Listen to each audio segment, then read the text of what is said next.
పిచికారీ చేసినారు, అది స్ప్రేయింగ్ చేసినారు. అది 6 రోజుల తర్వాత వచ్చి వాళ్ళు చూసాము.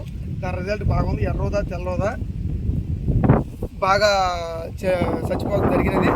కాకపోతే ఈ కొనగంటి కూర మటుకు లైట్గా వంగింది.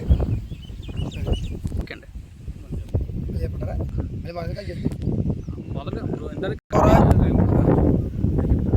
మా పొలంలో అయితే తెల్లబోదా ఎర్రబోదా బాగా ఎక్కువగా ఉంది.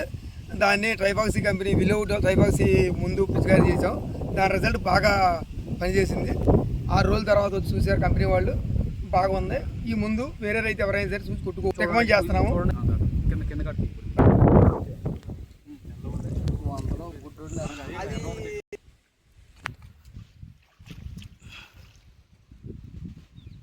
మామూలుగా ఎదలో కూడా కుట్టించవచ్చు కదండి, బ్రహ్మాండంగా చూసావు కదా, ఎదలు కుట్టించవచ్చు, మోటార్ కుట్టించవచ్చు. అర్థమైందా? చూసుకుంటావు కంగారు.